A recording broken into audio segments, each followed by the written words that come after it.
Hi friends, welcome back to my YouTube channel exam master academy. So ನಾವು ಇವಾಗ auditing ಸಬ್ಜೆಕ್ಟ್ನಲ್ಲಿ ಬರುವಂಥ ಘಟಕ 2 ಅಪಾಯದ ಮೌಲ್ಯಮಾಪನ ಮತ್ತು ಆಂತರಿಕ ನಿಯಂತ್ರಣದಲ್ಲಿ ಕೇಳುವಂತಹ 2 ಮಾರ್ಕಸ್ ಪ್ರಶ್ನೆಗಳು, 5 ಮಾರ್ಕಸ್ ಪ್ರಶ್ನೆಗಳು ಮತ್ತು 10 ಮಾರ್ಕಸ್ ಪ್ರಶ್ನೆಗಳು ಮತ್ತು ಉತ್ತರಗಳ ಬಗ್ಗೆ ನೋಡೋಣ. ನಾವು ಆಲ್ರೆಡಿ ಯೂನಿಟ್ 1 ಆಡಿಟಿಂಗ್ ಪರಿಚಯ ಬಗ್ಗೆ ನೋಡಿದ್ದೇವೆ. ಇವಾಗ ಯೂನಿಟ್ 2 ಅಪಾಯದ ಮೌಲ್ಯಮಾಪನ ಮತ್ತು ಆಂತರಿಕ ನಿಯಂತ್ರಣದ ಬಗ್ಗೆ ನೋಡೋಣ. ಸೊ ಮೊದಲನೇ ಪ್ರಶ್ನೆ ನೋಡೋಣ, 2 ಮಾರ್ಕಸಿನ ಕ್ವಶನ್ಸ್ ಆ್ಯಂಡ್ ಆನ್ಸರ್ಸ್ನ.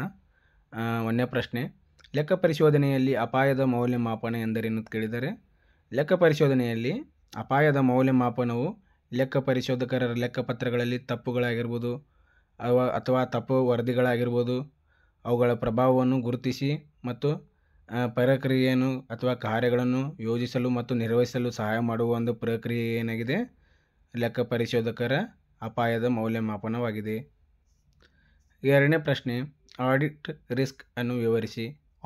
ಆಡಿಟ್ ರಿಸ್ಕ್ ಎಂದರೆ ಲೆಕ್ಕ ಪರಿಶೋಧಕರು ಲೆಕ್ಕಪತ್ರಗಳಲ್ಲಿ ಮಹತ್ವಪೂರ್ಣ ತಪ್ಪುಗಳನ್ನು ಗುರುತಿಸಲು ವಿಫಲವಾಗುವ ಸಾಧ್ಯತೆ ಇದ್ದು, ಇವು 3 ಅಂಶಗಳಿಂದ ಪ್ರಭಾವಿತವಾಗಿರುತ್ತದೆ. ಸೊ ಅಂಶಗಳು ಯಾವ್ಯಾವ ತಿಳಿ ನೋಡೋಣ. ಒಂದನೇದೇನಿದೆ, ಬಿಸ್ನೆಸ್ ರಿಸ್ಕ್ ಅಂದರೆ ಸಂಸ್ಥೆಯ ವ್ಯವಹಾರ ಸಂಬಂಧಿತ ಅಪಾಯಗಳು. ಎರಡನೇದೇನಿದೆ, ಕಂಟ್ರೋಲ್ ರಿಸ್ಕ್ ಅಂದರೆ ಆಂತರಿಕ ನಿಯಂತ್ರಣಗಳ ವ್ಯವಸ್ಥೆಗಳ ವಿಫಲತೆ. ಮೂರನೇದೇನಿದೆ, ಡಿಟೆಕ್ಷನ್ ರಿಸ್ಕ್ ಅಂದರೆ ಲೆಕ್ಕ ಪರಿಶೋಧಕರಿಂದ ತಪ್ಪುಗಳನ್ನು ಗುರುತಿಸಲು ವಿಫಲವಾಗುವ ಸಾಧ್ಯತೆ ಇದೆ. ಇವಾಗ ಪ್ರಶ್ನೆ 3 ನೋಡೋಣ. ಲೆಕ್ಕ ಪರಿಶೋಧನೆಯಲ್ಲಿ ಅಪಾಯದ ಮೌಲ್ಯಮಾಪನದ ಯಾವುದೇ 2 ಪ್ರಯೋಜನಗಳನ್ನು ತಿಳಿಸಿ. ಒಂದನೇದು, ಫೋಕಸ್ ಮಾಡಿದ ಪರಿಶೀಲನೆ. ಅಪಾಯದ ಮೌಲ್ಯಮಾಪನವು ಲೆಕ್ಕ ಪರಿಶೋಧಕರಿಗೆ ಹೆಚ್ಚಿನ ಅಪಾಯ ಇರುವ ಪ್ರದೇಶಗಳನ್ನು ಗುರುತಿಸಲು ಸಹಾಯ ಮಾಡುತ್ತದೆ. ಇದರಿಂದ ಅವುಗಳ ಮೇಲೆ ಹೆಚ್ಚಿನ ಗಮನ ಹರಿಸಬಹುದು. ಅಂದರೆ ಫೋಕಸ್ ಮಾಡಿದ ಪರಿಶೀಲನೆ ಅಂದರೆ ಇಲ್ಲಿ ಅಪಾಯದ ಮೌಲ್ಯಮಾಪನ ಏನಿರ್ತೈತಿ, ಲೆಕ್ಕ ಪರಿಶೋಧಕರಿಗೆ ಹೆಚ್ಚಿನ ಅಪಾಯ ಇರುವ ಪ್ರದೇಶಗಳನ್ನು ಗುರುತಿಸಲು ಇದು ಸಹಾಯ ಮಾಡುತ್ತದೆ. ಇದರಿಂದ ನಾವು ಏನು ಮಾಡೋದು, ಅಲ್ಲಿ ಅಪಾಯ ಇರುವಂಥ ಏನು ಪ್ಲೇಸಸ್ಗಳಿದೆಯಲ್ಲ ಅದರ ಮೇಲೆ ನಾವು ಹೆಚ್ಚಿನ ಗಮನ ಹರಿಸಬಹುದು. ಎರಡನೇ ಪಾಯಿಂಟ್ ಏನಿದೆ, ಸಮರ್ಥನೀಯ ಸಂಪನ್ಮೂಲ ಬಳಕೆ. ಅಪಾಯದ ಮೌಲ್ಯಮಾಪನವು ಲೆಕ್ಕ ಪರಿಶೋಧನಾ ಕಾರ್ಯಕ್ರಮವನ್ನು ಪರಿಣಾಮಕಾರಿಯಾಗಿ ಯೋಜಿಸಲು ಮತ್ತು ಸಂಪನ್ಮೂಲಗಳನ್ನು ಸಮರ್ಥವಾಗಿ ಬಳಸಲು ಇದು ಸಹಾಯ ಮಾಡುತ್ತದೆ. ಸಮರ್ಥನೀಯ ಸಂಪನ್ಮೂಲಗಳು ಏನಿದೆ, ಅಪಾಯದ ಮೌಲ್ಯಮಾಪನದ ಲೆಕ್ಕ ಪರಿಶೋಧನಾ ಕಾರ್ಯವನ್ನು ಇದೇನು ಮಾಡ್ತೈತಿ, ಸಮರ್ಥವಾಗಿ ಮತ್ತು ಪರಿಣಾಮಕಾರಿಯಾಗಿ ಬಳಸಲಿಕ್ಕೆ ಇದು ಏನಿದೆ ಸಹಾಯ ಮಾಡುತ್ತದೆ. ನಾಲ್ಕನೇ ಪ್ರಶ್ನೆ ಏನಿದೆ, ಆಂತರಿಕ ನಿಯಂತ್ರಣ ಎಂದರೇನು. ಆಂತರಿಕ ನಿಯಂತ್ರಣವು ಸಂಸ್ಥೆಯ ಗುರಿಗಳನ್ನು ಸಾಧಿಸಲು, ಆಸ್ತಿಗಳನ್ನು ರಕ್ಷಿಸಲು, ಹಣಕಾಸು ವರದಿಗಳ ವಿಶ್ವಾಸಾರ್ಹತೆಯನ್ನು ಖಚಿತಪಡಿಸಲು ಮತ್ತು ಕಾನೂನುಗಳನ್ನು ಪಾಲಿಸಲು ವಿನ್ಯಾಸಗೊಳಿಸಲಾಗುವಂಥ ಒಂದು ಪ್ರಕ್ರಿಯೆ ಸಮೂಹ ಆಗಿದೆ. ಅಂದರೆ ಇಲ್ಲಿ ನಿಯಂತ್ರಣ ಸಂಸ್ಥೆಗಳು ಏನು ಮಾಡ್ತೈತಿ, ಆಸ್ತಿಗಳನ್ನು ರಕ್ಷಿಸಲು ಮತ್ತು ಹಣಕಾಸು ವರದಿಗಳ ವಿಶ್ವಾಸಾರ್ಹತೆಯನ್ನು ಖಚಿತಪಡಿಸಲು ಮತ್ತು ಕಾನೂನು ವಿನ್ಯಾಸಗೊಳಿಸಲು ಪ್ರಕ್ರಿಯೆಗೊಳ್ಳುವಂಥ ಒಂದು ಪ್ರಕ್ರಿಯೆ ಸಮೂಹ ಆಗಿದೆ. ಐದನೇ ಪ್ರಶ್ನೆ ಏನಿದೆ, ಲೆಕ್ಕ ಪರಿಶೋಧನೆಯ ಯಾವುದೇ 2 ಉದ್ದೇಶಗಳನ್ನು ತಿಳಿಸಿ. ಅಂದರೆ ಹಣಕಾಸು ವರದಿಗಳ ವಿಶ್ವಾಸಾರ್ಹತೆ. ಹಣಕಾಸು ವರದಿಗಳು ನಿಖರವಾಗಿವೆ ಮತ್ತು ಲೆಕ್ಕ ಪರಿಶೋಧನಾ ಮಾನದಂಡಗಳಿಗೆ ಅನುಗುಣವಾಗಿದೆ ಎಂಬುದನ್ನು ಖಚಿತಪಡಿಸಿಕೊಳ್ಳಬೇಕು. ಎರಡನೇ ಪಾಯಿಂಟು, ಆಂತರಿಕ ನಿಯಂತ್ರಣ ವ್ಯವಸ್ಥೆಗಳ ಪರಿಣಾಮಕಾರಿ ತತ್ವ. ಇಲ್ಲಿ ಸಂಸ್ಥೆಯ ಆಂತರಿಕ ನಿಯಂತ್ರಣ ವ್ಯವಸ್ಥೆಗಳಾಗಿರ್ಬೋದು ಅದರ ಪರಿಣಾಮಕಾರಿಯಾಗಿ ಕಾರ್ಯನಿರ್ವಹಿಸುತ್ತದೆ ಎಂಬುದನ್ನು ಮೌಲ್ಯಮಾಪನ ಮಾಡಬೇಕಾಗಿದೆ. ಪ್ರಶ್ನೆ 6, ಆಂತರಿಕ ಪರಿಶೀಲನೆಯನ್ನು ವಿವರಿಸಿ. ಆಂತರಿಕ ಪರಿಶೀಲನೆ ಎಂದರೆ ಸಂಸ್ಥೆಯ ಆಂತರಿಕ ನಿಯಂತ್ರಣ ವ್ಯವಸ್ಥೆಗಳ ಪರಿಣಾಮಕಾರಿ ತತ್ವಗಳು, ಆಸ್ತಿಗಳ ರಕ್ಷಣೆ, ಕಾರ್ಯಾಚರಣೆ, ದಕ್ಷತೆ ಮತ್ತು ಕಾನೂನು ಪಾಲನೆ ಪರಿಶೀಲಿಸಲು ನಡೆಸುವಂಥ ಒಂದು ಸ್ವಯಂ ನಿಯೋಜಿತ ಚಟುವಟಿಕೆ ಇದು ಆಗಿದೆ. ಸೊ ಇದಕ್ಕೆ ನಾವು ಏನಂತೀವಿ, ಆಂತರಿಕ ಪರಿಶೀಲನೆ. 7ನೇ ಪ್ರಶ್ನೆ, ಆಂತರಿಕ ತಪಾಸಣೆಯ ಯಾವುದೇ 2 ಮಿತಿಗಳನ್ನು ತಿಳಿಸಿ. ಒಂದನೇ ಮಿತಿ ಏನಿದೆ, ಸ್ವಾತಂತ್ರ್ಯ. ಆಂತರಿಕ ತಪಾಸಣೆಯು ನಿರ್ವಹಣೆಯಿಂದ ಸ್ವಾತಂತ್ರ್ಯವಾಗಿರಬೇಕು. ಇದರಿಂದ ಅವುಗಳ ವರದಿ ನಿಷ್ಪಕ್ಷಪಾತವಾಗಿರುತ್ತದೆ. ಎರಡನೇದೇನಿದೆ, ವಸ್ತುನಿಷ್ಠತೆ. ಅಂದರೆ ಆಂತರಿಕ ತಪಾಸಣೆಯು ನಿಖರ ಮತ್ತು ನಿಷ್ಪಕ್ಷಪಾತ ಮಾಹಿತಿಯನ್ನು ಇದು ಒದಗಿಸಬೇಕಾಗುತ್ತದೆ. ಸೊ ಇವು 2 ಮಿತಿಗಳಾಗಿವೆ. 8ನೇ ಪ್ರಶ್ನೆ, ಆಂತರಿಕ ಲೆಕ್ಕ ಪರಿಶೋಧನೆ ಎಂದರೇನು. ಅಂದರೆ ಇಂಟರ್ನಲ್ ಆಡಿಟ್ ಎಂದರೇನು. ಅಂದರೆ ಸಂಸ್ಥೆಯು ಆಂತರಿಕ ನಿಯಂತ್ರಣ ವ್ಯವಸ್ಥೆಗಳ ಪರಿಣಾಮಕಾರಿ ತತ್ವವನ್ನು, ಆಸ್ತಿಗಳ ರಕ್ಷಣೆ ಆಗಿರ್ಬೋದು, ಅದರ ಕಾರ್ಯಾಚರಣೆ ಆಗಿರ್ಬೋದು ಮತ್ತು ದಕ್ಷತೆ ಆಗಿರ್ಬೋದು ಮತ್ತು ಕಾನೂನಿನ ಪಾಲನೆ ಮತ್ತು ಅದನ್ನು ಪರಿಶೀಲಿಸಿ ಒಂದು ನಡೆಯುವಂಥ ಒಂದು ಸ್ವಯಂ ಯೋಜಿತ ಚಟುವಟಿಕೆಯಾಗಿದೆ. ಇವಾಗ ನಾವು 5 ಮಾರ್ಕಸಿನ ಪ್ರಶ್ನೆ ಮತ್ತು ಉತ್ತರಗಳನ್ನು ನೋಡೋಣ. 1ನೇ ಪ್ರಶ್ನೆ, ಲೆಕ್ಕ ಪರಿಶೋಧನೆಯಲ್ಲಿ ಅಪಾಯದ ಮೌಲ್ಯಮಾಪನ ಪ್ರಕ್ರಿಯೆಯನ್ನು ಸಂಕ್ಷಿಪ್ತವಾಗಿ ವಿವರಿಸಿ ಅಂತ ಕೇಳಿದ್ದಾರೆ. ಇದಕ್ಕೆ ಆನ್ಸರ್ ನೋಡೋದಾದರೆ, ಲೆಕ್ಕ ಪರಿಶೋಧನೆಯಲ್ಲಿ ಅಪಾಯದ ಮೌಲ್ಯಮಾಪನವು ಲೆಕ್ಕ ಪರಿಶೋಧಕರು ಲೆಕ್ಕಪತ್ರಗಳಲ್ಲಿ ತಪ್ಪುಗಳು ಅಥವಾ ತಪ್ಪು ವರದಿಗಳ ಸಂಭವನೀಯತೆಯನ್ನು ಮತ್ತು ಅವುಗಳ ಪ್ರಭಾವವನ್ನು ಗುರುತಿಸಲು ಮಾಡುವಂತಹ ಪ್ರಕ್ರಿಯೆಯಾಗಿದೆ. ಇಲ್ಲಿ ಕೆಲವು ಹಂತಗಳನ್ನು ಒಳಗೊಂಡಿದೆ. ಸೊ ಆ ಹಂತಗಳು ಯಾವ್ಯಾವ ತಿಳಿಸಿ ನೋಡೋಣ. ಮೊದಲನೇ ಹಂತ ಏನಿದೆ, ಅಪಾಯದ ಗುರುತಿಸುವಿಕೆ. ಅಂದರೆ ಸಂಸ್ಥೆಯ ಲೆಕ್ಕಪತ್ರಗಳಲ್ಲಿ ತಪ್ಪುಗಳು ಸಂಭವಿಸಬಹುದಾದ ಪ್ರದೇಶಗಳನ್ನು ಗುರುತಿಸಿ. 2ನೇ ಪಾಯಿಂಟ್ ಏನಿದೆ, ಅಪಾಯದ ಮೌಲ್ಯಮಾಪನ. ಅಂದರೆ ಪ್ರತಿ ಗುರುತಿಸಲಾದ ಅಪಾಯದ ಸಂಭವನೀಯತೆ ಮತ್ತು ಪ್ರಭಾವವನ್ನು ಅಂದಾಜಿಸಲಾಗುತ್ತದೆ. 3rd ಪಾಯಿಂಟ್ ಏನಿದೆ, ಅಪಾಯದ ನಿರ್ವಹಣೆ. ಅಂದರೆ ಅಪಾಯಗಳನ್ನು ನಾವು ಕಡಿಮೆ ಮಾಡಲು ಕೆಲವು ನಿಯಂತ್ರಣದ ಕ್ರಮಗಳನ್ನು ನಾವು ಇಲ್ಲಿ ನಿರೂಪಿಸಬೇಕಾಗುತ್ತದೆ. 4ನೇ ಪಾಯಿಂಟ್, ಅಪಾಯದ ನಿರಂತರ ಮೌಲ್ಯಮಾಪನ. ಅಂದರೆ ಅಪಾಯದ ಪರಿಸ್ಥಿತಿಗಳು ಬದಲಾಗಿದೆಯೇ ಎಂದು ನಿರಂತರವಾಗಿದೆ ಎಂದು ಇಲ್ಲಿ ನಾವು ಪರಿಶೀಲಿಸಬೇಕಾಗುತ್ತದೆ. ಈ ಪ್ರಕ್ರಿಯೆಯು ಲೆಕ್ಕ ಪರಿಶೋಧಕರಿಗೆ ಲೆಕ್ಕಪತ್ರಗಳಲ್ಲಿ ಅಪಾಯಗಳನ್ನು ಗುರುತಿಸಲು, ಅವುಗಳನ್ನು ಮೌಲ್ಯಮಾಪನ ಮಾಡಲು ಮತ್ತು ಅವುಗಳನ್ನು ನಿರ್ವಹಿಸಲು ಸಹಾಯ ಮಾಡುತ್ತದೆ. ಇದರಿಂದ ಲೆಕ್ಕ ಪರಿಶೋಧನಾ ಕಾರ್ಯವನ್ನು ಪರಿಣಾಮಕಾರಿಯಾಗಿ ನಾವು ನಿರ್ವಹಿಸಬಹುದಾಗಿದೆ. ಪ್ರಶ್ನೆ 2, ಅಪಾಯದ ಮೌಲ್ಯಮಾಪನವು ಸಂಸ್ಥೆಗೆ ಹಲವು ಪ್ರಯೋಜನಗಳನ್ನು ಒದಗಿಸುತ್ತದೆ. ಅದು ಹೇಗೆ ಅಂತ ಕೇಳಿದ್ದಾರೆ. 1ನೇದು ನೋಡೋದಾದರೆ ಪಾಯಿಂಟ್, ಅಪಾಯಗಳನ್ನು ಗುರುತಿಸುವುದು. ಯಾವ ರೀತಿ ಅಂದರೆ ಸಂಸ್ಥೆಯು ಕಾರ್ಯಾಚರಣೆಯಲ್ಲಿ ಸಂಭವಿಸಬಹುದಾದ ಅಪಾಯಗಳನ್ನು ಗುರುತಿಸಲು ಇದು ಸಹಾಯ ಮಾಡುತ್ತದೆ. 2ನೇ ಪಾಯಿಂಟ್ ನೋಡೋದಾದರೆ ನಿಯಂತ್ರಣ ಕ್ರಮಗಳನ್ನು ರೂಪಿಸುವುದು. ಅಂದರೆ ಅಪಾಯಗಳನ್ನು ಕಡಿಮೆ ಮಾಡಲು ಸೂಕ್ತ ನಿಯಂತ್ರಣದ ಕ್ರಮಗಳನ್ನು ನಾವು ಇಲ್ಲಿ ಮಾಡಬೇಕಾಗುತ್ತದೆ, ನಿರೂಪಿಸಬೇಕಾಗುತ್ತದೆ. 3rd ಪಾಯಿಂಟ್ ಏನಿದೆ, ನಿರ್ವಹಣಾ ನಿರ್ಧಾರಗಳನ್ನು ಸುಧಾರಿಸುವುದು. ಇಲ್ಲಿ ಅಪಾಯದ ಪ್ರಭಾವವನ್ನು ಅಂದಾಜು ಮಾಡುವ ಮೂಲಕ ನಿರ್ವಹಣಾ ನಿರ್ಧಾರಗಳನ್ನು ಸುಧಾರಿಸಲು ಇದು ಸಹಾಯ ಮಾಡುತ್ತದೆ. 4ನೇ ಪಾಯಿಂಟ್ ನೋಡೋದಾದರೆ ಆರ್ಥಿಕ ಸ್ಥಿರತೆಯನ್ನು ಹೆಚ್ಚಿಸುವುದು. ಅಂದರೆ ಅಪಾಯಗಳನ್ನು ನಿರ್ವಹಿಸುವ ಮೂಲಕ ಆರ್ಥಿಕ ಸ್ಥಿರತೆಯನ್ನು ಹೆಚ್ಚಿಸಲು ಇದು ಸಹಾಯ ಮಾಡುತ್ತದೆ. 5ನೇ ಪಾಯಿಂಟ್, ಕಾನೂನು ಪಾಲನೆಯನ್ನು ಖಚಿತಪಡಿಸುವುದು. ಇಲ್ಲಿ ಅಪಾಯದ ಮೌಲ್ಯಮಾಪನವು ಕಾನೂನು ಪಾಲನೆಯನ್ನು ಖಚಿತಪಡಿಸಲು ಇದು ಸಹಾಯ ಮಾಡುತ್ತದೆ. ಈ ಪ್ರಯೋಜನಗಳ ಮೂಲಕ ಅಪಾಯದ ಮೌಲ್ಯಮಾಪನವು ಸಂಸ್ಥೆಯ ದೀರ್ಘಕಾಲಿಕ ಯಶಸ್ಸಿಗೆ ಮತ್ತು ಸ್ಥಿರತೆಗೆ ಇದೊಂದು ಮಹತ್ವಪೂರ್ಣ ಪಾತ್ರ ವಹಿಸುತ್ತದೆ. ಸೊ ನೆಕ್ಸ್ಟ್ 3rd ಪ್ರಶ್ನೆ, 3ನೇ ಪ್ರಶ್ನೆ, ಆಂತರಿಕ ನಿಯಂತ್ರಣ ಮತ್ತು ಆಂತರಿಕ ತಪಾಸಣೆಯ ನಡುವೆ ವ್ಯತ್ಯಾಸ ತಿಳಿಸಿ ಅಂತ ಕೇಳಿದ್ದಾರೆ. ಆಂತರಿಕ ನಿಯಂತ್ರಣ ಮತ್ತು ಆಂತರಿಕ ಲೆಕ್ಕ ಪರಿಶೋಧನೆ ಎರಡು ಸಂಸ್ಥೆಯ ಕಾರ್ಯಾಚರಣೆಯ ಪರಿಣಾಮಕಾರಿತ್ವ ಮತ್ತು ವಿಶ್ವಾಸಾರ್ಹತೆ ಸುಧಾರಿಸಲು ಮತ್ತು ವಿನ್ಯಾಸಗೊಳಿಸಲು ಇವುಗಳ ಉದ್ದೇಶ ಆಗಿರ್ಬೋದು ಅಥವಾ ಇವುಗಳ ಕಾರ್ಯಕ್ಷಮತೆಗಳಲ್ಲಿ ಪ್ರಮುಖ ಕೆಲವೊಂದು ವ್ಯತ್ಯಾಸಗಳಿದ್ದಾವೆ. ಸೊ ಅವು ನೋಡೋಣ. 1ನೇದು ಆಂತರಿಕ ನಿಯಂತ್ರಣದ ನೋಡೋಣ. ಅದರ ಉದ್ದೇಶ ನೋಡೋದಾದರೆ ಸಂಸ್ಥೆಯ ಗುರಿಗಳನ್ನು ಸಾಧಿಸಲು, ಆಸ್ತಿಗಳನ್ನು ರಕ್ಷಿಸಲು, ಕಾರ್ಯಾಚರಣೆಯ ದಕ್ಷತೆಯನ್ನು ಸುಧಾರಿಸಲು, ಹಣಕಾಸು ವರದಿಗಳ ವಿಶ್ವಾಸಾರ್ಹತೆಯನ್ನು ಖಚಿತಪಡಿಸಲು ಮತ್ತು ಕಾನೂನು ಮತ್ತು ನಿಯಮಗಳನ್ನು ಪಾಲಿಸಲು ಇದು ವಿನ್ಯಾಸಗೊಳಿಸಲಾಗಿದೆ. ನೆಕ್ಸ್ಟ್ ಇದರ ಕಾರ್ಯ ನೋಡೋದಾದರೆ ಆಂತರಿಕ ನಿಯಂತ್ರಣ ಪರಿಸರದ ಅಪಾಯದ ಮೌಲ್ಯಮಾಪನ, ಅದರ ಚಟುವಟಿಕೆಗಳು ಮತ್ತು ಮಾಹಿತಿ ಸಂವಹನ ಆಗಿರ್ಬೋದು ಮತ್ತು ಮೇಲ್ವಿಚಾರಣೆ ಚಟುವಟಿಕೆಗಳು ಒಳಗೊಂಡಿರುತ್ತದೆ. ಉದಾಹರಣೆ ನೋಡೋದಾದರೆ ಹಣಕಾಸು ವರದಿಗಳ ಪರಿಶೀಲನೆ ಆಗಿರ್ಬೋದು, ಆಸ್ತಿಗಳ ಭದ್ರತೆ ಆಗಿರ್ಬೋದು ಅಥವಾ ಕಾರ್ಯಾಚರಣೆಯ ನಿಯಮಗಳಾಗಿರ್ಬೋದು. ಇವಾಗ ನೆಕ್ಸ್ಟ್ ಆಂತರಿಕ ಲೆಕ್ಕ ಪರಿಶೋಧನೆ ನೋಡೋದಾದರೆ ಇದರ ಉದ್ದೇಶ ಏನಿದೆ ಅಂದರೆ ಆಂತರಿಕ ನಿಯಂತ್ರಣ ವ್ಯವಸ್ಥೆಗಳ ಪರಿಣಾಮಕಾರಿತ್ವವನ್ನು ಇಲ್ಲಿ ಮೌಲ್ಯಮಾಪನ ಮಾಡಲಾಗುತ್ತದೆ. ಇಲ್ಲಿ ಅಪಾಯಗಳನ್ನು ಗುರುತಿಸಲಾಗುತ್ತದೆ. ಇಲ್ಲಿ ನಿಯಂತ್ರಣಗಳನ್ನು ಪರಿಶೀಲಿಸುವ ಮೂಲಕ ಕೆಲವು ಇಲ್ಲಿ ನಿರ್ವಹಣೆಗೆ ಸಹಾಯ ಮಾಡಲು ಕೆಲವು ಸಲಹೆಗಳನ್ನು ಪಡೆಯಲಾಗುತ್ತದೆ. ಉದಾಹರಣೆ ನೋಡೋದಾದರೆ ಆಂತರಿಕ ನಿಯಂತ್ರಣದ ವ್ಯವಸ್ಥೆಗಳ ಪರಿಶೀಲನೆ, ಅಪಾಯ ಮೌಲ್ಯಮಾಪನ, ನಿಯಂತ್ರಣಗಳ ಪರಿಣಾಮಕಾರಿತ್ವದ ಮೌಲ್ಯಮಾಪನ ವರದಿಗಳ ತಯಾರಿಕೆ ಇಲ್ಲಾಗಿದೆ. ಉದಾಹರಣೆ ಇದು ನೋಡಬಹುದಾಗಿದೆ. ಇಲ್ಲಿ ಪೂರ್ತಿ ಸಾರಾಂಶವಾಗಿ ನೋಡೋದಾದರೆ ಆಂತರಿಕ ನಿಯಂತ್ರಣವು ನಿಯಂತ್ರಣ ವ್ಯವಸ್ಥೆಗಳ ಸ್ಥಾಪನೆ ಆಗಿರ್ಬೋದು, ಅದರ ನಿರ್ವಹಣೆಗೆ ಸಂಬಂಧಿಸಿದಂಥ ಆಂತರಿಕ ಲೆಕ್ಕ ಪರಿಶೋಧನೆಗಳ ಪರಿಣಾಮಕಾರಿತ್ವ ಮೌಲ್ಯಮಾಪನ ಆಗಿರುವುದು ಮತ್ತು ಅದರ ಸುಧಾರಣೆಗೆ ಕೆಲವು ಸಲಹೆಗಳನ್ನು ನೀಡಲು ಇದು ಕೇಂದ್ರೀಕೃತವಾಗಿ ಸಹಾಯ ಕೆಲಸ ಮಾಡುತ್ತದೆ. ಇವಾಗ 10 ಮಾರ್ಕಸ್ ಪ್ರಶ್ನೆಗಳು ಮತ್ತು ಉತ್ತರ ನೋಡೋಣ. 1ನೇ ಪ್ರಶ್ನೆ, ಲೆಕ್ಕ ಪರಿಶೋಧನೆಯಲ್ಲಿ ಅಪಾಯದ ಮೌಲ್ಯಮಾಪನದ ಪ್ರಾಮುಖ್ಯತೆಯನ್ನು ವಿವರಿಸಿ ಅಂತ ಕೇಳಿದ್ದಾರೆ. ಅಂದರೆ ಲೆಕ್ಕ ಪರಿಶೋಧನೆಯಲ್ಲಿ ಅಪಾಯದ ಮೌಲ್ಯಮಾಪನವು ಲೆಕ್ಕಪತ್ರಗಳಲ್ಲಿ ತಪ್ಪುಗಳು ಅಥವಾ ತಪ್ಪು ವರದಿಗಳ ಸಂಭವನೀಯತೆ ಮತ್ತು ಅವುಗಳ ಪ್ರಭಾವವನ್ನು ಗುರುತಿಸೋಕೆ ಸಹಾಯ ಮಾಡುತ್ತದೆ.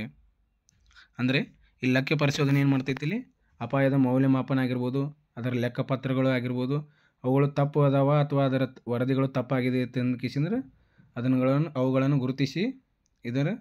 ಗುರುತಿಸುವ ಮುಖಾಂತರ ಮಾಡುವಂಥ ಒಂದು ಪ್ರಕ್ರಿಯೆಯಾಗಿದೆ. ಇಲ್ಲಿ ಕೆಳಗೆ ಅವುಗಳ ಪ್ರಕ್ರಿಯೆಗಳನ್ನು ನೋಡೋಣ. ಒಂದನೇದು ನೋಡೋದಾದರೆ ಅಪಾಯಗಳನ್ನು ಗುರುತಿಸುವುದು. ಅಂದರೆ ಅಪಾಯದ ಮೌಲ್ಯಮಾಪನವು ಲೆಕ್ಕಪತ್ರಗಳಲ್ಲಿ ತಪ್ಪುಗಳು ಸಂಭವಿಸಬಹುದಾದ ಪ್ರದೇಶಗಳನ್ನು ಗುರುತಿಸಲು ಇದು ಸಹಾಯ ಮಾಡುತ್ತದೆ. ಈ ಎರಡನೇ ಪಾಯಿಂಟ್ ನೋಡೋದಾದರೆ ನಿಯಂತ್ರಣ ಕ್ರಮಗಳನ್ನು ರೂಪಿಸುವುದು. ಇಲ್ಲಿ ಅಪಾಯವನ್ನು ಕಡಿಮೆ ಮಾಡಲು ಸೂಕ್ತ ನಿಯಂತ್ರಣ ಕ್ರಮಗಳನ್ನು ರೂಪಿಸುವುದಕ್ಕೆ ಇದು ಸಹಾಯ ಮಾಡುತ್ತದೆ. ಮೂರನೇ ಪಾಯಿಂಟ್ ನೋಡೋದಾದರೆ ನಿರ್ವಹಣಾ ನಿರ್ಧಾರಗಳನ್ನು ಸುಧಾರಿಸುವುದು. ಇಲ್ಲಿ ಅಪಾಯದ ಪ್ರಭಾವವನ್ನು ಅಂದಾಜು ಮಾಡುವ ಮೂಲಕ ನಿರ್ವಹಣಾ ನಿರ್ಧಾರಗಳನ್ನು ಸುಧಾರಿಸಲು ಇದು ಸಹಾಯ ಮಾಡುತ್ತದೆ. ನಾಲ್ಕನೇದು ಪಾಯಿಂಟ್ ನೋಡೋದಾದರೆ ಆರ್ಥಿಕ ಸ್ಥಿರತೆಯನ್ನು ಹೆಚ್ಚಿಸುವುದು. ಇಲ್ಲಿ ಅಪಾಯಗಳನ್ನು ನಿರ್ವಹಿಸುವ ಮೂಲಕ ಆರ್ಥಿಕ ಸ್ಥಿರತೆಯನ್ನು ಹೆಚ್ಚಿಸಲು ಇದು ಸಹಾಯ ಮಾಡುತ್ತದೆ. ಐದನೇ ಪಾಯಿಂಟ್ ನೋಡೋದಾದರೆ ಕಾನೂನು ಪಾಲನೆಯನ್ನು ಖಚಿತಪಡಿಸುವುದು. ಅಪಾಯದ ಮೌಲ್ಯಮಾಪನವು ಕೆಲವು ಕಾನೂನು ಪಾಲನೆಯನ್ನು ಖಚಿತಪಡಿಸಲು ಇದು ಸಹಾಯ ಮಾಡುತ್ತದೆ. ಈ ಪ್ರಯೋಜನಗಳ ಮೂಲಕ ಅಪಾಯದ ಮೌಲ್ಯಮಾಪನವು ಆ ಸಂಸ್ಥೆಯ ದೀರ್ಘಕಾಲೀನ ಯಶಸ್ಸಿಗೆ ಮತ್ತು ಸ್ಥಿರತೆಗೆ ಮಹತ್ವಪೂರ್ಣ ಪಾತ್ರ ವಹಿಸುತ್ತದೆ. ಸೊ ಇಲ್ಲಿ ಎರಡನೇ ಪ್ರಶ್ನೆ ನೋಡೋಣ. ಆಂತರಿಕ ತಪಾಸಣೆಗೆ ಸಂಬಂಧಿಸಿದಂತೆ ವಿವರಿಸಿ ಅಂತ ಕೇಳಿದ್ದಾರೆ. ಒಂದನೇದೇನು ಕೇಳಿದ್ದಾರೆ, ಎ ಒಳಗೆ ವೇತನ ಪಾವತಿ. ಸೊ ಎರಡನೇದೇನು ಕೇಳಿದ್ದಾರೆ, ಬಿ ಒಳಗೆ ನಗದು ಮಾರಾಟ. ಮೂರನೇದೇನು ಕೇಳಿದ್ದಾರೆ, ಖರೀದಿಗಳು. ಇವಾಗ ನಾವು ಆಂತರಿಕ ತಪಾಸಣೆ ಎಂದರೇನು ನೋಡೋಣ. ಆಂತರಿಕ ತಪಾಸಣೆ ಸಂಸ್ಥೆಯ ಆಂತರಿಕ ನಿಯಂತ್ರಣದ ವ್ಯವಸ್ಥೆಗಳು ಪರಿಣಾಮಕಾರಿತ್ವವನ್ನು ಮತ್ತು ಮೌಲ್ಯಮಾಪನವನ್ನು ಮಾಡಲು ಮತ್ತು ಸುಧಾರಣೆಗೆ ಕೆಲವು ಸಲಹೆಗಳನ್ನು ನೀಡಲು ಇದು ನೆರವಾಗುತ್ತದೆ.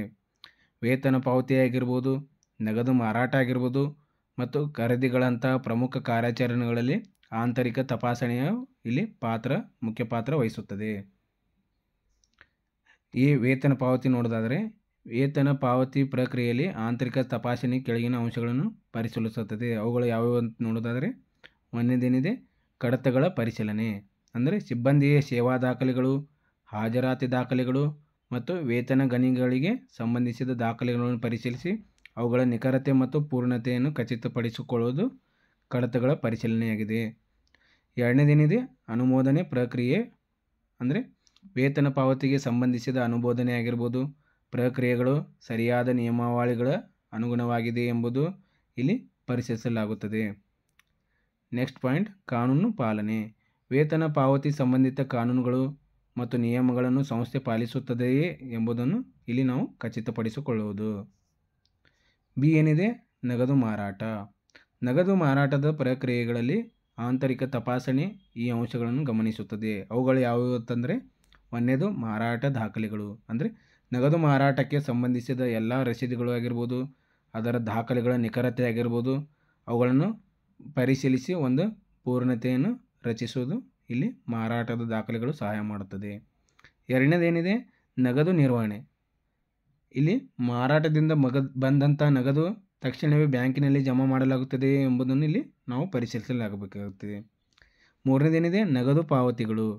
ಈ ಎಲ್ಲ ನಗದು ಪಾವತಿಗಳು ಚೆಕ್ ಮೂಲಕ ಮಾಡಲಾಗುತ್ತಿದೆಯೇ ಎಂಬುದನ್ನು ಇಲ್ಲಿ ನಾವು ಖಚಿತಪಡಿಸಿಕೊಳ್ಳಬೇಕಾಗುತ್ತದೆ. ಇವಾಗ ಸಿ, ಖರೀದಿಗಳು. ಅಂದರೆ ಖರೀದಿ ಪ್ರಕ್ರಿಯೆಯಲ್ಲಿ ಬರುವಂಥ ಕೆಲವು ಅಂಶಗಳನ್ನು ನಾವು ನೋಡೋಣ. ಒಂದನೇದು ಖರೀದಿಯ ಆದೇಶಗಳು. ಅಂದರೆ ಖರೀದಿ ಆದೇಶಗಳು ಸರಿಯಾದ ಅನುಮೋದನೆ, ಸರಿಯಾದ ಪ್ರಕ್ರಿಯೆ ಅನುಸರಿಸುತ್ತದೆಯೇ ಇಲ್ಲ ಎಂಬುದನ್ನು ಇಲ್ಲಿ ನಾವು ಪರಿಶೀಲಿಸಬೇಕಾಗುತ್ತದೆ. ಎರಡನೇ ಪಾಯಿಂಟ್ ಏನಿದೆ, ಸರಕು ಸ್ವೀಕೃತಿ.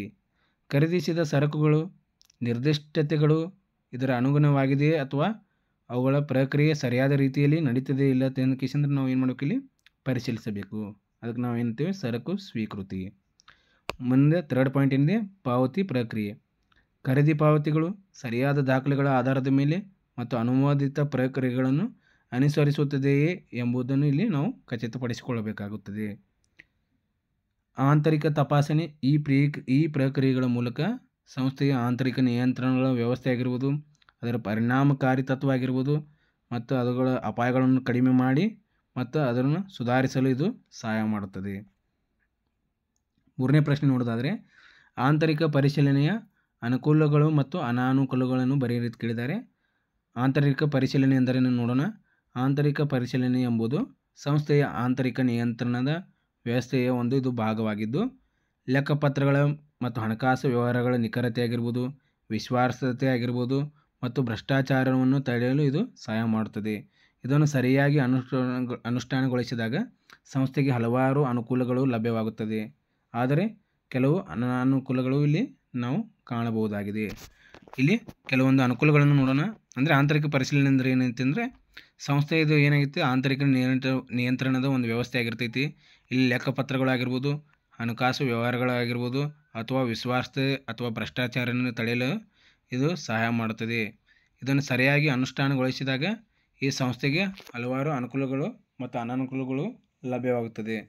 ಅಂದರೆ ಇಲ್ಲಿ ಅನುಕೂಲಗಳನ್ನು ನೋಡೋದಾದರೆ ಒಂದನೇದೇನಿದೆ ತಪ್ಪುಗಳನ್ನು ತಡೆಯುವುದು. ಯಾವ ರೀತಿ ಅಂದರೆ ಆಂತರಿಕ ಪರಿಶೀಲನೆಯ ಮೂಲಕ ಲೆಕ್ಕಪತ್ರಗಳಲ್ಲಿ ಸಂಭವಿಸಬಹುದಾದ ತಪ್ಪುಗಳನ್ನು ಮುಂಚೆಯೇ ಪತ್ತೆ ಹಚ್ಚಿ ತಡೆಯಬಹುದು. ನಾವು ಏನಿದಿಲ್ಲ ಆಂತರಿಕ ಪರಿಶೀಲನೆ ಮಾಡುವಾಗ ಲೆಕ್ಕಪತ್ರಗಳಲ್ಲಿ ಸಂಭವಿಸಬಹುದಾದ ತಪ್ಪುಗಳನ್ನು ನಾವು ಮೊದಲಿಗೆ ಪತ್ತೆ ಹಚ್ಚಿ ಅದನ್ನು ತಡೆಯಬಹುದಾಗಿದೆ. ಎರಡನೇ ಪಾಯಿಂಟ್ ಏನಾಗಿದೆ, ವಂಚನೆಗಳನ್ನು ತಡೆಯುವುದು. ಅಂದರೆ ವ್ಯವಹಾರಗಳ ಪರಿಶೀಲನೆಯ ಮೂಲಕ ಭ್ರಷ್ಟಾಚಾರ ಮತ್ತು ವಂಚನೆಗಳನ್ನು ತಡೆಯಲು ಇದು ಸಹಾಯ ಮಾಡುತ್ತದೆ. ಮೂರನೇ ಪಾಯಿಂಟ್ ನೋಡೋದಾದರೆ ಕಾರ್ಯಾಚರಣೆಯ ದಕ್ಷತೆ. ನಿಯಮಿತ ಪರಿಶೀಲನೆಯ ಮೂಲಕ ಕಾರ್ಯಾಚರಣೆಯ ದಕ್ಷತೆಯನ್ನು ಸುಧಾರಿಸಲು ಇದು ಸಹಾಯ ಮಾಡುತ್ತದೆ. ನಾಲ್ಕನೇ ಪಾಯಿಂಟ್ ಏನಿದೆ, ಜವಾಬ್ದಾರಿತ್ವ ವೃದ್ಧಿ. ಅಂದರೆ ಸಿಬ್ಬಂದಿಯ ಜವಾಬ್ದಾರಿತ್ವವನ್ನು ಹೆಚ್ಚಿಸಲು ಮತ್ತು ಅವರ ಕಾರ್ಯಕ್ಷಮತೆಯನ್ನು ಸುಧಾರಿಸಲು ಇದು ಸಹಾಯ ಮಾಡುತ್ತದೆ. ಐದನೇ ಪಾಯಿಂಟ್ ಏನಿದೆ, ಆರ್ಥಿಕ ಮಾಹಿತಿ ವಿಶ್ವಾಸಾರ್ಹತೆ. ಅಂದರೆ ಹಣಕಾಸು ಮಾಹಿತಿಯ ನಿಖರತೆ ಮತ್ತು ವಿಶ್ವಾಸಾರ್ಹತೆಯನ್ನು ಖಚಿತಪಡಿಸಲು ಸಹಾಯ ಮಾಡುತ್ತದೆ. ಸೊ ಇವೆಲ್ಲ ಏನಿದೆ ಅನುಕೂಲಗಳು. ಮುಂದೆ ಬರುವುದು ಅನಾನುಕೂಲಗಳು. ಅನಾನುಕೂಲಗಳು ನೋಡೋದಾದರೆ ಒಂದನೇದಿದೆ ಹೆಚ್ಚಿನ ವೆಚ್ಚ. ಇಲ್ಲಿ ಆಂತರಿಕ ಪರಿಶೀಲನೆ ವ್ಯವಸ್ಥೆಯನ್ನು ಸ್ಥಾಪಿಸಲು ಮತ್ತು ಅದನ್ನು ನಿರ್ವಹಿಸಲು ಹೆಚ್ಚಿನ ವೆಚ್ಚ ಉಂಟಾಗುತ್ತದೆ. ಎರಡನೇ ಪಾಯಿಂಟ್ ನೋಡೋದಾದರೆ ಸಿಬ್ಬಂದಿಯ ವಿರೋಧ. ಸಿಬ್ಬಂದಿಯ ಸದಸ್ಯರ ಹೆಚ್ಚಿದ ಮೇಲ್ವಿಚಾರಣೆಯನ್ನು ಸ್ವೀಕರಿಸಲು ಇಚ್ಛಿಸದಿರಬಹುದು. ಇದರಿಂದ ಅವರ ಕಾರ್ಯಕ್ಷಮತೆ ಮೇಲೆ ಪರಿಣಾಮ ಬೀಳುತ್ತದೆ. ಮೂರನೇದೇನಿದೆ ಸಂಕೀರ್ಣತೆ. ಅಂದರೆ ಪ್ರಕ್ರಿಯೆಗಳು ಸಂಕೀರ್ಣತೆ ಹೆಚ್ಚಾಗಬಹುದು. ಇದು ಸಮಯ ಮತ್ತು ಸಂಪನ್ಮೂಲಗಳ ಬಳಕೆಯನ್ನು ಹೆಚ್ಚಿಸುತ್ತದೆ.